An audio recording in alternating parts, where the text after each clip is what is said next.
another one. Remember, this battle is about the Quran or the Bible. Which one is better? When it comes to our women, I brought this up with some Puerto Rican brother, some nut, thought he was a Muslim too. In Surah 4 and 34, it says, men are the protectors and maintainers of women, because Allah has given the one more strength, the strength is in parentheses, than the other, and because they support them from their means. Therefore, the righteous women are devoutly obedient. Guard in the husband's absence what Allah would have them guard. So the righteous sister, she down with them. But it says, as to those, hey, can I get that water? But as to those women on whose part you fear, all you got to do is just fear disloyalty or ill conduct. So if you observe from your woman ill behavior, ill conduct, or if you feel she's disloyal to you, it says, admonish them first. That's the first thing it says. Now, I don't really disagree with the admonishing them part, because if anybody goes off, of course, you want to correct them. The next thing it says, refuse their beds. And I don't know if y'all know, but if you got a woman that's going off, usually that rod correct her. Jeremiah said, I don't know about y'all, right? But you ever have a woman you arguing with, and then you lay down the real rod? Because this saying refuse to share the bed. Half the time it's because they not getting into the bed. That's why they acting like that. But the Quran say refuse to share the bed. It says, and last, beat them. Now it got in parentheses lightly. But how do you beat a woman lightly? But we supposed to follow the Quran. So if you following the Quran, or if you're a Muslim, now I see why them women wear them Ninja Turtle outfits. They want to make sure none of their covering show. I see why they keep their head down. I see why they don't say nothing, because God forbid if they do, their husband can beat them, and according to the Quran, they can't do nothing. They can hide that. Thank you. You can actually hide the bruises. Now I see why they wearing them dresses. They wearing them dresses so they hiding all them ass whippings the Muslims giving them, according to what Muhammad said they could do to them. This has to be answered.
الوسائل السابقة.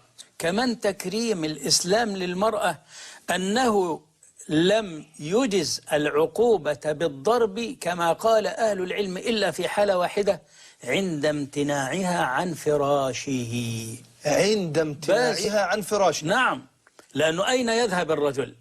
هو يريدها وهي تمتنع عنه، فيأتيها بالوعظ، لا تاني يأتيها بالتهديد. تاني يا مولانا الحتة دي مهمة. تاني دي أنا عايز أسمعها منك تاني. اي نعم. يعني ما ينفعش واحد يضرب مراته عشان أكل، عشان شرب، عشان لا. أيوة. لا يكون إلا لأجل هذه المسألة التي لا يستغني عنها.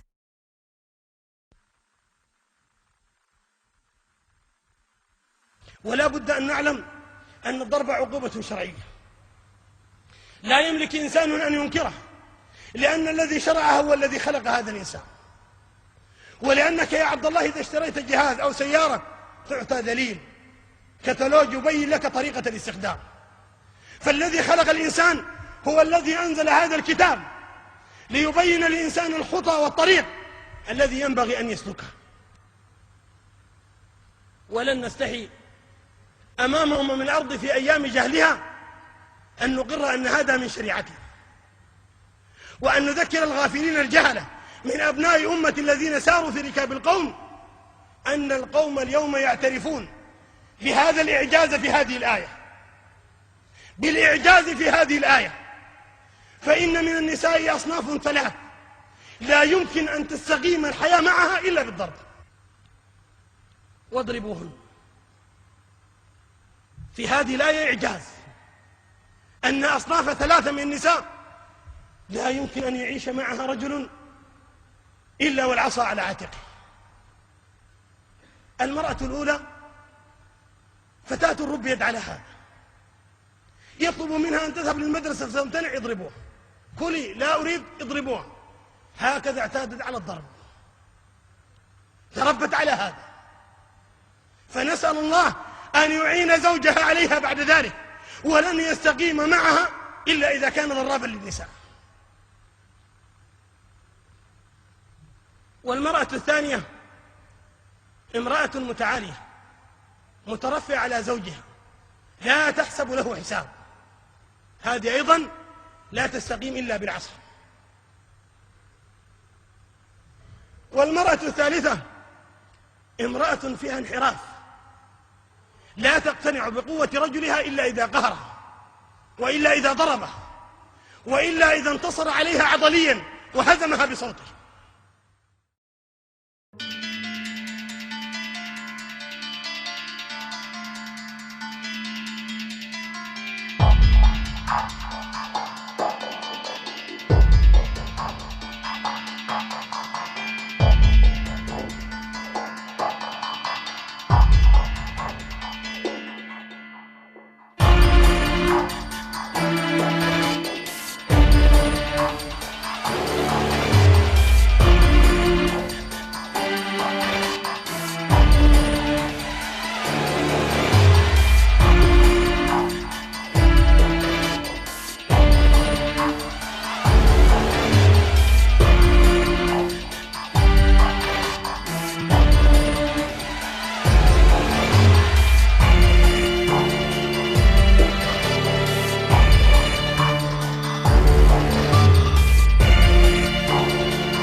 Qur'an, chapter 9, verse 97.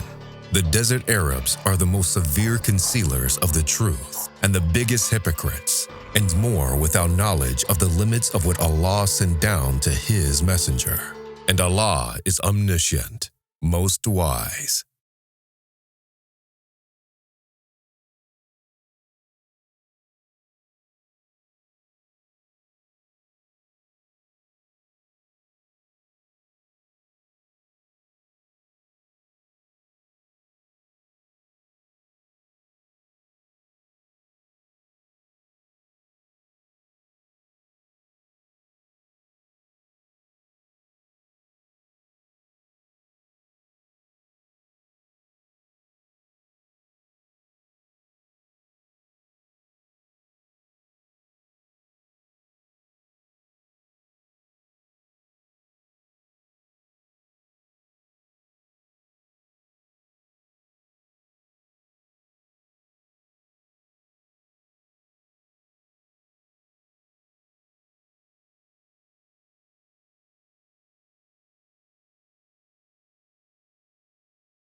سورة النساء الآية 34.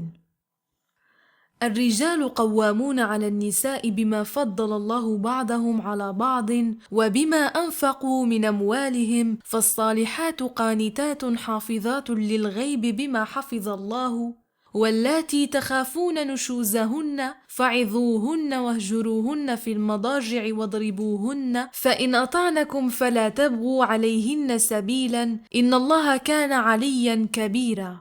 Qur'an chapter 4 verse 34. Men are protectors and maintainers of women because Allah has endowed them with certain qualities and they spend from their wealth. So the righteous women are those who are obedient to Allah and guard their own chastity as well as the rights and secrets of their husbands, even in their absence, as Allah has guarded the women's rights. And as for those women from whom you fear disloyalty, then you shall advise them, refuse to share their beds with them, and set forth the pending separation to them. Then, if they respond to you, then seek no means against them. Indeed, Allah is most high, most great.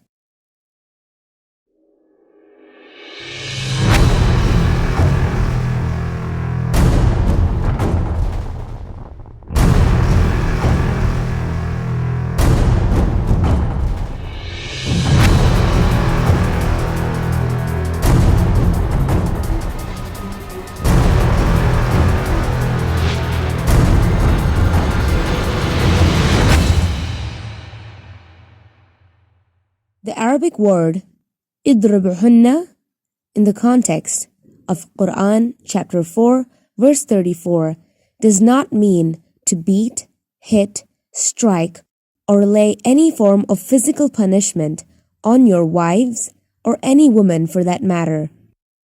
Idribhunna comes from the root word daraba.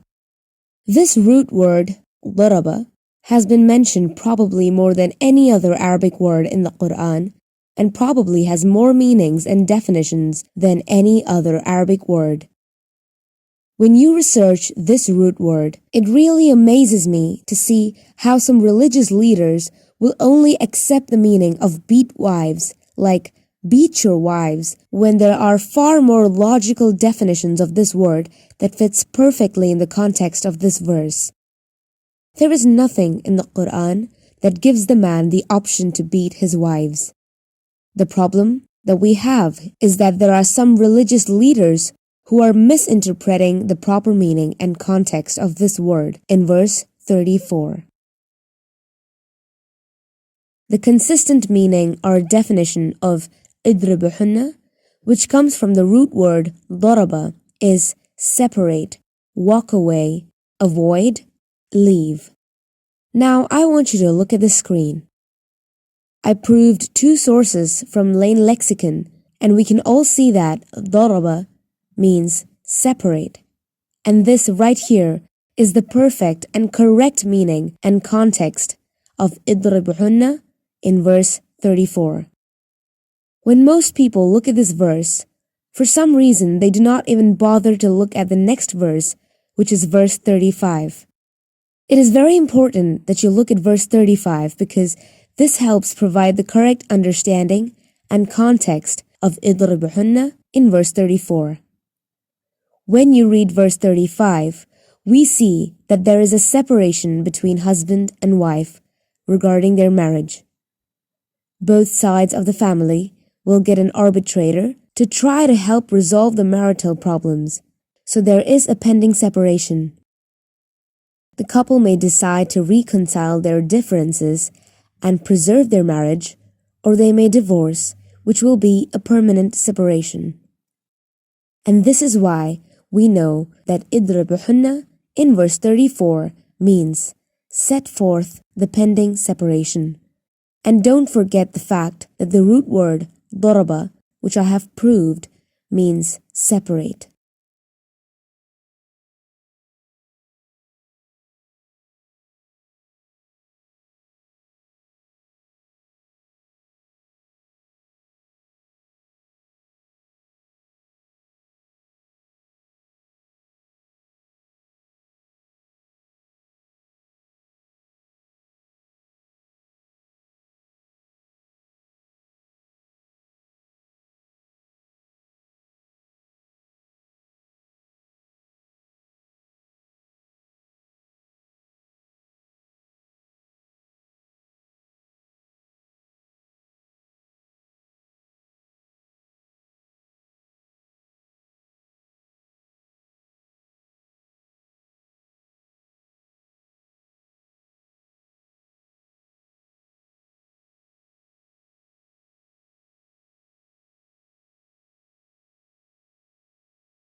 There is nothing in this verse that says beat wives.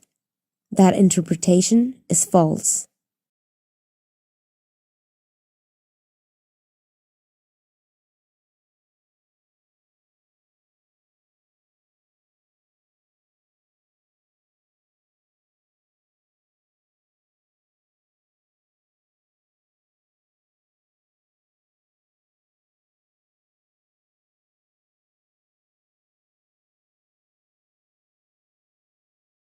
سورة النساء الآية 34.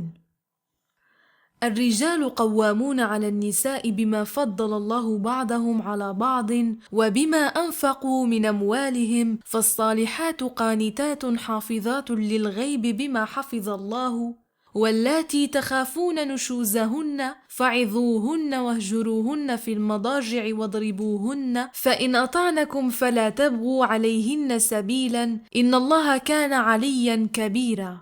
Qur'an chapter 4 verse 34. Men are protectors and maintainers of women because Allah has endowed them with certain qualities and they spend from their wealth. So the righteous women are those who are obedient to Allah and guard their own chastity as well as the rights and secrets of their husbands, even in their absence, as Allah has guarded the women's rights. And as for those women from whom you fear disloyalty, then you shall advise them, refuse to share their beds with them, and set forth the pending separation to them. Then, if they respond to you, then seek no means against them. Indeed, Allah is most high, most great.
هو الله الذي لا إله إلا هو عالم الغيب والشهادة هو الرحمن الرحيم. هو الله الذي لا إله إلا هو الملك القدوس السلام المؤمن المهيمن العزيز الجبار المتكبر سبحان الله عما يشركون. هو الله الخالق البارئ المصور له الأسماء الحسنى يسبح له ما في السماوات والأرض وهو العزيز الحكيم. Our women are the key. A nation is taken down through the woman, and a nation goes up through the woman. You mean everything to our struggle. Women make up half of the world's population, and yet represent 70% of the world's poor. Today, 1 in 4 children are being raised without a father, and nearly half, 45%, live below the poverty line. The U.S. is one of only 3 countries in the world that does not guarantee paid maternity leave. Women in the United States earn on an average 75 cents less than men. Gender-based violence takes more of a toll on women's health than that of traffic accidents and malaria combined. Over 130 million women living in the world today have undergone female genital mutilation. 2 million children are exploited every year in the global commercial sex trades, 80% of which are girls. 603 million women live in countries where domestic violence is not yet considered a crime. Justice for women. Justice or else.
your stand on that, champ? Well, all I see is that, as we say throughout the Muslim world, some 600 million of us say daily that my prayers, in our prayers we say, my prayers, my sacrifices, my life, and my death are all for Allah. I repeat, my prayers, my sacrifices, my life, and my death are all for Allah.